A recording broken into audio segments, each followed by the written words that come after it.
Minutos, vamos dar prosseguimento ao Jornal da Rede Alesp. Vamos conversar agora com o deputado Edi Thomas, do PSB.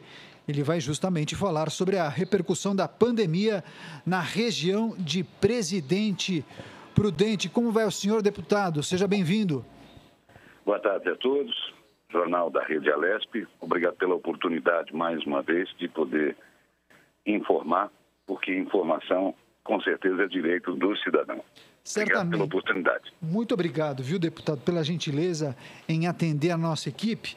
Eu gostaria já de saber como está a situação do coronavírus na região de Presidente Prudente. Boa notícia, né? Nós não tivemos mortes, certo? Nosso Presidente Prudente, 2 casos, né? E nós seguimos, com certeza, acreditando que nós podemos diminuir em muito, certo? A região de Presidente Prudente tem 53 municípios e não é diferente de outras regiões que ficam aguardando confirmação, certo? Nós precisamos ter os testes mais do que urgentes, o governo do Estado fazer a parte dele, o governo federal da mesma forma e as prefeituras municipais do mesmo jeito, da mesma maneira. A gente aproveita até a oportunidade para que seja feito um agradecimento ao secretário de Saúde do Estado e também ao governador. Todos sabem que deputados têm emendas impositivas que podem ser pagas durante todo o ano. E houve uma antecipação das emendas impositivas da saúde. Nós pudemos reverter nessas emendas impositivas R$ 2.680.000 para a nossa região, sendo que 830 mil desses 2.600.000 para Presidente Prudente. É dinheiro que vai chegar nas Santas Casas, nos hospitais, nas entidades filantrópicas, entidades que cuidam de idosos, que cuidam de crianças especiais, né, em seres humanos em vulnerabilidade, vai chegar nas UBSs e nas UPAs. Então, houve essa liberação. Esperamos que o Estado seja menos burocrático, né, do que para que esse dinheiro chegue aqui na ponta rapidamente, sem aquela burocracia, né, de tempo de apresentação de documentos e mais documentos. Enfim, é compras de equipamentos, é compra de ambulâncias, é compra de testes, enfim, dinheiro que deve chegar. A gente precisa sair do discurso e ir para o recurso, certo? O recurso é o que realmente na ponta resolve. A informação é uma necessidade, é o que estamos fazendo agora, nesse instante, é o que a Rede Alesp está fazendo chegar, né, através da informação, a vigilância sanitária, como anunciado pelo governador, né, de pessoas que venham para informar, que venham para ajudar, principalmente aqueles que mais precisam, aqueles que mais necessitam. Mas é necessário que o dinheiro chegue. A outra boa notícia para a nossa região, a região de Presidente Prudente, dentro do estado de São Paulo, é aquela que maior número de presídios tem. Com certeza, né, nós temos uma população carcerária grande, mas de trabalhadores do sistema carcerário, nossos agentes penitenciários, que precisam também dessa proteção. E aí nós tivemos a liberação do governo federal de R$ 2 bilhões para as Santas Casas. Em especial, foi colocado uma emenda e aprovada essa emenda até pelo senador Major Olímpio, que as cidades que detêm presídio, que têm o presídio, que têm a Santa Casa para atendimento, certo?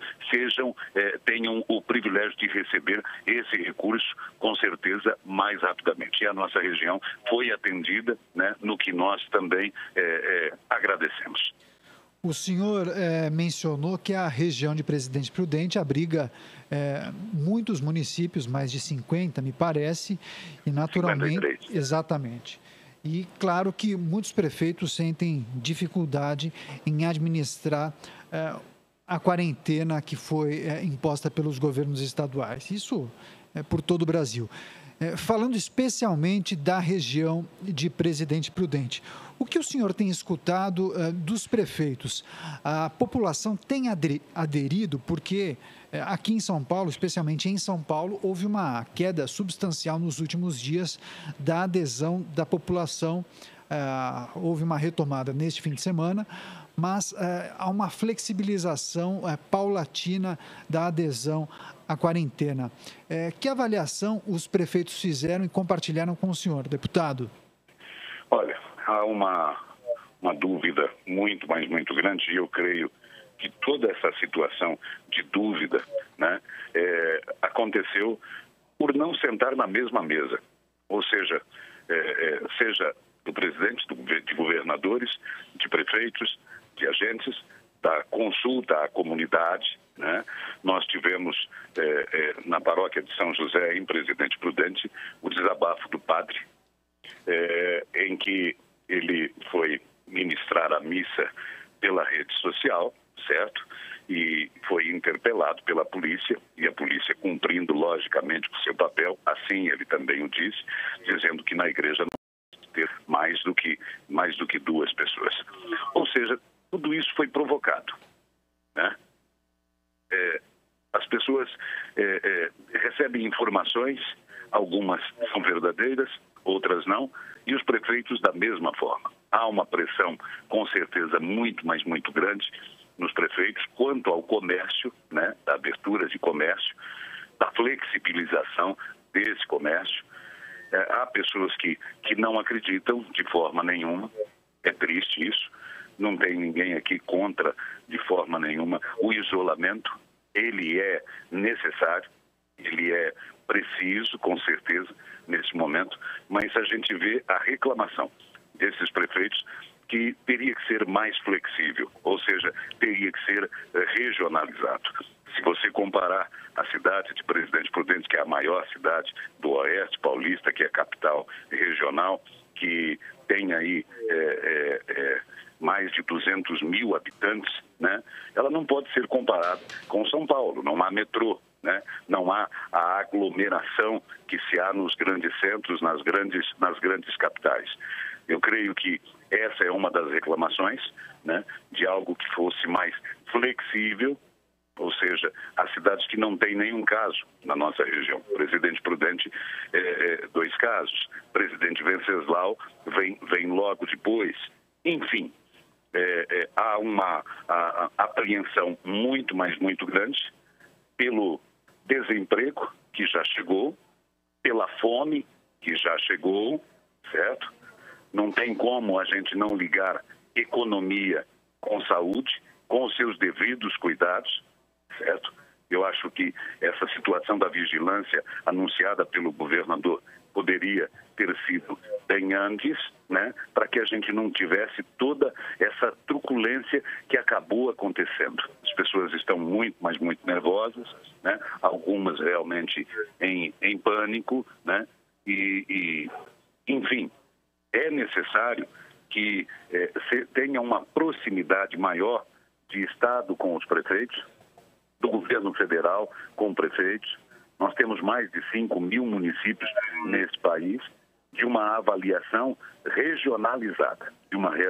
É isso que tem ouvido dos prefeitos. Nós temos aqui a Unipontal, nós temos a AMINAP, que são a Associação de Prefeitos, nós temos decisões de prefeitos flexibilizando o comércio, nós temos problemas de liminares, do Ministério Público, da própria Justiça, enfim, há uma guerra judicial que a gente tem percebido, né?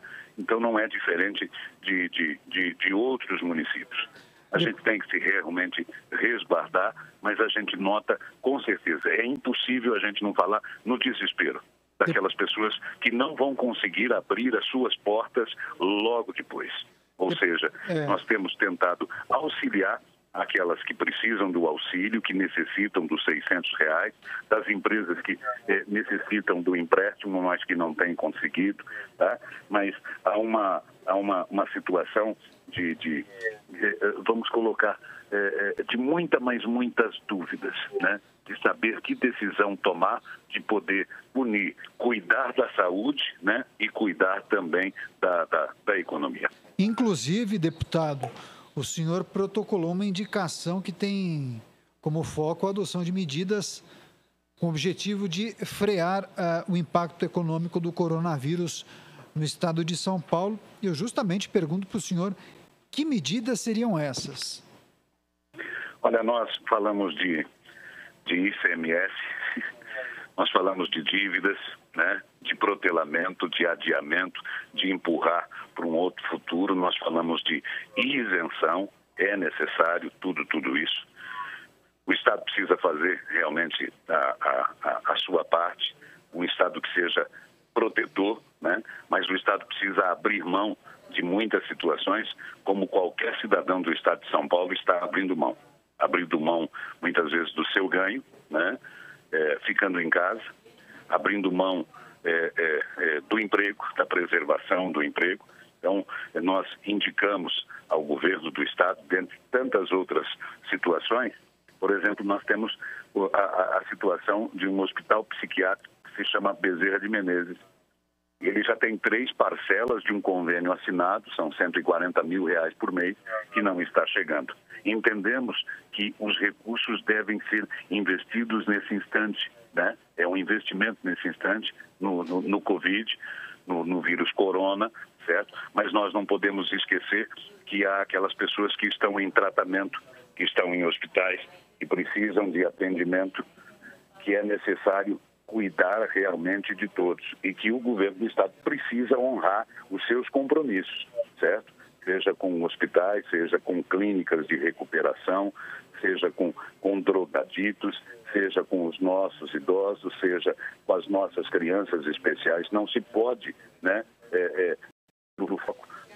de outras dificuldades, de outras situações que estão acontecendo. Então, você poder ver na televisão que nós temos aí os pedágios funcionando e que os funcionários dos pedágios nem álcool gel ou nem uma máscara, assim como fiz também a indicação quanto aos trabalhadores da saúde do Estado. Ouvi também a entrevista do governador quanto à contratação que é necessária, mas é necessário que essas pessoas estejam equipadas, que equipamentos sejam realmente comprados. Sabemos que nesse momento está muito, mas muito difícil, né, encontrar esses equipamentos, mas nós temos funcionários da saúde trabalhando sem nenhum tipo de equipamento, infelizmente, e que outras que são funcionários do Estado, o Estado precisa, da mesma forma que o comerciante não está arrecadando, que não está entrando dinheiro para a indústria, para o comércio, o Estado ele tem que abrir mão também da sua arrecadação,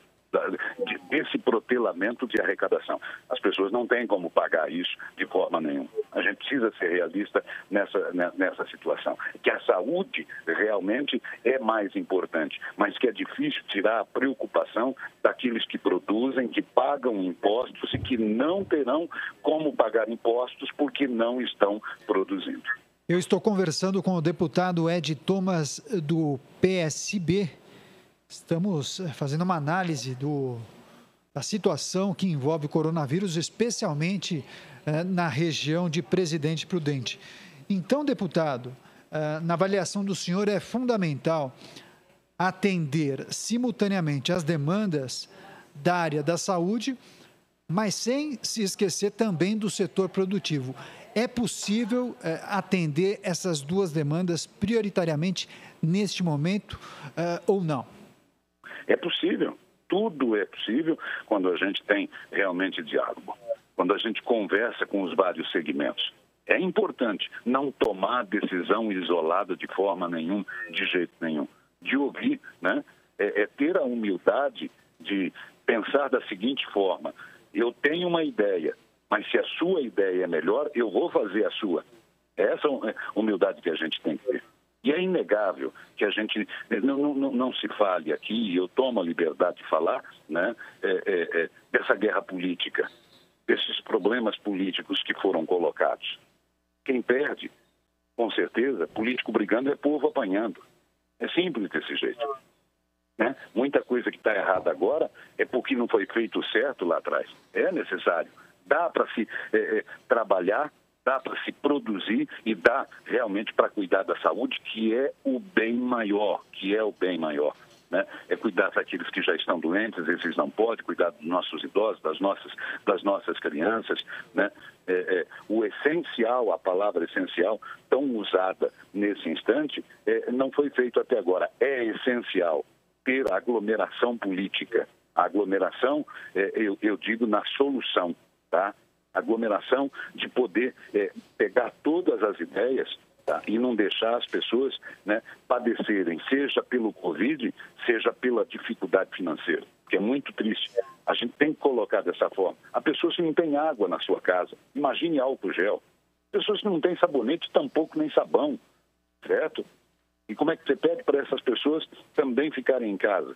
É muito triste você receber um relato de uma pessoa que vende pães na rua, né, e que aí teve que enterrar o irmão, que deu um cheque de R$600, tá, e não tem condição de pagar. Por quê? Porque não tem ninguém, ela não pode sair na rua para vender pães.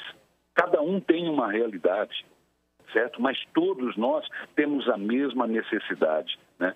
A necessidade de produzir, a necessidade, né, de produzindo, a gente vai estar realmente se cuidando, né, com aquilo que é essencial dentro da casa das pessoas. Nós vivemos num país pobre, nós não podemos esquecer disso. Não podemos esquecer disso. Que muitas pessoas são do mercado informal, ou seja, são 30 milhões no mercado informal. Ou seja, mais de 600 mil empresas já acabaram fechando. A gente não pode fechar os olhos a essa realidade. Como não podemos fechar os olhos de encarar a realidade, né, de poder preservar dentro de casa o bem maior, que é a vida. Então, a gente deixa situações partidárias de lado, agir como homens e mulheres de bem, de direito, para aquilo que fomos eleitos, né? Nós fomos eleitos, acima de tudo, para cuidar das pessoas no momento de maior perigo. E não podemos estar brigando do jeito que está acontecendo essas brigas de forma nenhuma, de jeito nenhum. Então, a gente se entristece porque a gente vê a fome, a gente vê a dificuldade do emprego, sabe, nós temos um país voluntário, nós temos um país, um povo que é bom de coração, dessas pessoas se unindo, né? Mas é muito triste e, ao mesmo tempo, vergonhoso a gente ver pessoas, né, que o caminhoneiro que está na estrada não tem o seu lugar ainda para comer, por mais flexibilização que teve, e ele não deixar de trabalhar para chegar à nossa mercadoria. Todos são importantes. Muitas vezes a gente fica envergonhado. Fique em casa. Então, mas por que o pedreiro ele está lá na obra trabalhando? Por que o coletor, o agente coletor do nosso lixo, ele está trabalhando? Por que o enfermeiro, a enfermeira, e eles estão perdendo a vida, certo? Então a gente fica envergonhado porque a gente precisa produzir. A gente precisa fazer a parte realmente da gente. E eu acho que isso é um dever do Estado, é um dever da União, é um dever do município, é fazer voltar aquilo que as pessoas já pagaram. Com o deputado Ed Thomas, do PSB, inclusive o deputado faz uma importante reflexão sobre a dificuldade da população mais pobre neste período de pandemia por coronavírus. Agora, deputado, eu queria só mudar um pouquinho de assunto para a gente encerrar a nossa entrevista e lembrá-lo que na semana passada nós noticiamos o falecimento do ex-deputado aqui da Assembleia, Vitor Sapienza, justamente por coronavírus. E alguns colegas do senhor, alguns parlamentares, prestaram homenagens ao ex-deputado, que inclusive passou muito tempo aqui nesta casa, na Assembleia Legislativa de São Paulo. Foi uma notícia muito triste, né? Um homem público que contribuiu muito para o poder legislativo estadual. Gostaria de escutar o senhor. Olha, bem poucos tiveram o privilégio que eu tive, sentado ao lado dele, de estar em comissões, de poder aprender com o Vitor Sapienza. E eu tenho aqui no meu coração e na minha cabeça que eu pude fazer em vida agradecimentos a esse professor, certo? Seja no microfone da Assembleia, seja pessoalmente, sentado com ele me esclarecer dúvidas, principalmente de números. Ele é um expert em números, né? De perceber a dificuldade da gente de se aproximar e dizer: você está precisando de ajuda? Você está com alguma dúvida? O Vitor era aquele italianão que falava com os braços, né? Que falava assim, não só com a boca, mas com o corpo todo. Ele marcou a sua passagem no Legislativo paulista, né? Um grande palmeirense, um cara muito feliz, um cara que foi muito importante na vida das pessoas, seja em São Paulo, seja no interior. Então, foi uma grande perda. Não poderia ser dessa forma, né? Não parecia a idade que tinha, pelo vigor que realmente ele tinha. E pena que a gente não pôde, né? Mas eu fico assim, quando soube da morte, comigo conversando com a consciência, eu pude agradecer por várias vezes todo o ensinamento bom da política boa, da boa política que ele me passou e passou para todos. Foi realmente uma grande perda, né? Uma grande perda. Então, missão cumprida. Poderia ter ficado um pouquinho mais, mas partiu. E ficou as obras, né? Feliz homem que pode partir e deixar obras. E o Vitor deixou muitas obras. Eu conversei agora com o deputado Ed Thomas, do PSB. Muito obrigado por sua participação, deputado. É uma ótima semana e em breve estaremos juntos aqui na Assembleia Legislativa em uma entrevista presencial. Me dá uma oportunidade de poder dar um agradecimento a todos vocês aí, a toda a rede Alesp. TV de cidadania, TV de informação, de rádio, de informação, de comunicação de uma forma geral, de todos os profissionais, certo? Desde aqueles que cuidam da nossa limpeza, né? Até você que está aí nesse microfone, a diretoria, o presidente Cauê, enfim, de agradecer essa oportunidade grandiosa para a gente poder passar o pensamento da gente e de dizer: você não precisa concordar comigo, mas se a gente puder sentar e trocar ideias, vamos fazer o melhor não para nós, mas para aqueles que mais precisam de nós. Muito obrigado. Muito obrigado e um grande abraço. Grande abraço.